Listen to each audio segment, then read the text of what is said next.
नहीं, जैसे कि यूसुफ पठान ने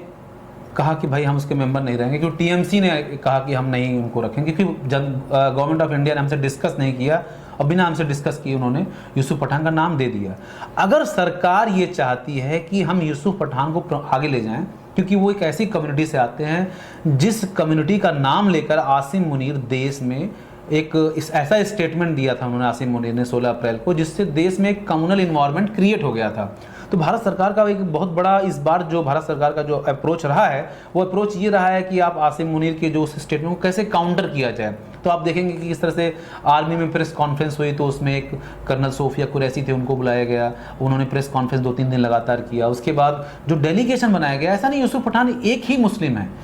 ओवैसी उसमें एक मेंबर हैं, सलमान अलग कमेटी के, अलग डेलीगेशन के, उसके बाद सलमान खुर्शीद भी हैं, और उसके बाद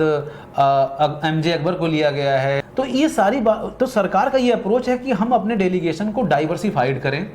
अलग अलग पार्टी के लोग हों, अलग अलग कम्युनिटी से आए, ताकि जब अपनी बात रखें तो लोगों के पास एक, पाकिस्तान या दुनिया के पास एक मैसेज जाए कि देश एक है और एक ही आवाज़ में पाकिस्तान को टेररिस्तान बोलने के लिए हम आए हैं। पाकिस्तान एक टेररिस्ट नेशन है, इसमें कोई दाग नहीं है। उस पर टेरर,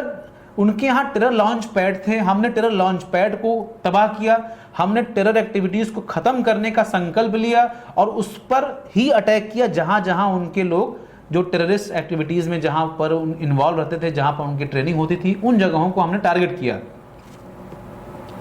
अब अगर भारत इन बातों को दुनिया के सामने रखना चाहता है, मल्टी पार्टी सिस्टम के, विभिन्न पार्टियों के लोगों को लेकर, विभिन्न कम्युनिटीज़ के लोगों को लेकर, तो गलत क्या है? अगर यूसुफ पठान को ले भी लिया